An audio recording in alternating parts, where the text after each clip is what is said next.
Do you ever feel like your emotional remote control is in someone else's hands? That a single criticism, a rude email, or even a sideways glance can ruin your entire day? We often operate on a hidden assumption that our feelings are direct reactions caused by the people and events around us.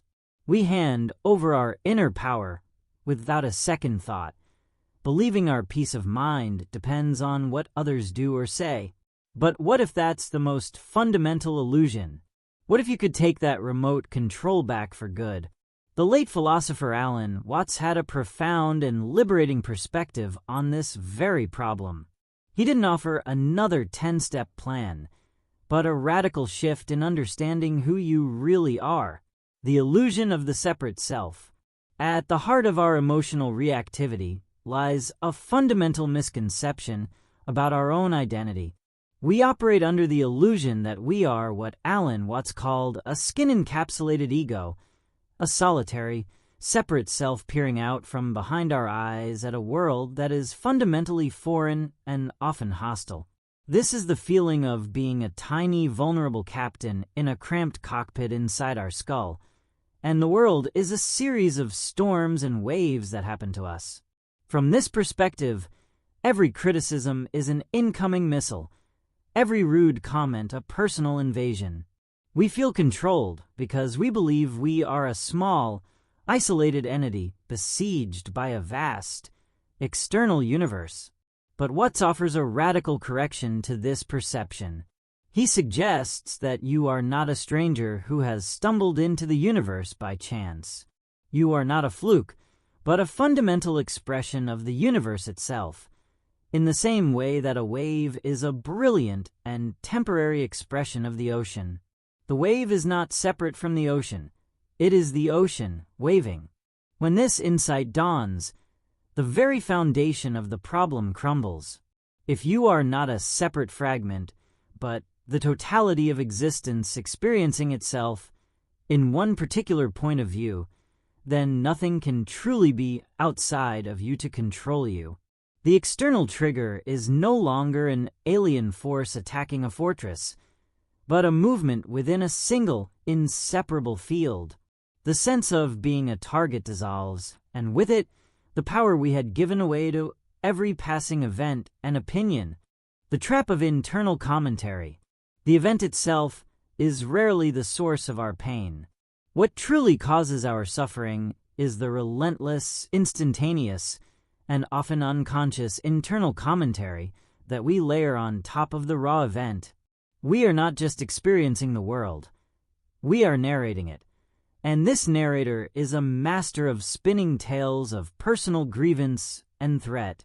Consider a simple event. Your boss speaks to you in a terse, hurried manner. The raw data is simply the sound of their voice and the words they used. But our internal narrator doesn't stop there. It immediately weaves a story. He hates me. I must have done something wrong. I'm going to get fired. He's so unfair and disrespectful. This story is what we react to, not the event itself. Watts brilliantly identified this as a form of chronic niceness, a disease of the modern ego. We are constantly trying to manage and maintain a certain image of being competent, likable, and in control. When someone's action seems to threaten that image, our internal narrator goes into overdrive to defend it, creating a storm of anxiety, anger, or hurt in the process. We are not reacting to the world directly, but to the mental movie we are projecting onto it. This narration is so automatic that we mistake it for reality itself, never realizing that we are being controlled not by others, but by our own unchallenged thoughts. The wisdom of letting go and non-resistance. Our instinct when an unpleasant emotion arises, whether it's anger, jealousy, or anxiety, is to either suppress it or to let it consume us. We fight the feeling, trying to mentally argue it away, or we indulge it, fueling the narrative that caused it. Watts points out that both of these approaches are forms of resistance, and resistance is what gives the emotion its staying power and destructive force. Trying to control your emotions by force of will is as futile as trying to smooth out water with a hot iron. You only create more turbulence and chaos. The alternative is a profound practice of non-resistance. This does not mean passive acceptance of poor treatment from others. It means ceasing to fight the internal feeling itself. It is about allowing the emotion to be present, to feel its physical sensations in your body fully, without following the story your narrator is telling about it. When you stop resisting the energy of the emotion, a crucial shift occurs. You are no longer identifying as the anger or the fear. You become the spacious awareness in which the anger or fear is temporarily arising and will inevitably pass. As Watt said, a person who is not against himself cannot be against anyone else. By ending the internal civil war, you withdraw the fuel from the fire. The emotion, acknowledged and allowed, loses its power to hijack your state of being. It simply moves through you and dissipates, much like a storm cloud passing through the vast sky, leaving you undamaged and clear at your core. The journey from being controlled to being free hinges on a single, powerful reversal of perspective. We are taught to say, "That person made me angry," placing ourselves as helpless victims of an external force. The liberating shift is to reframe this entirely. I am anger in response to that person. This subtle grammatical change contains a world of wisdom. It moves the feeling from something that is happening to you to something that you are actively, if unconsciously, doing. You are not a passive container filling up with emotions poured in by others. You are the generator of the response. This realization is the first step to reclaiming your agency.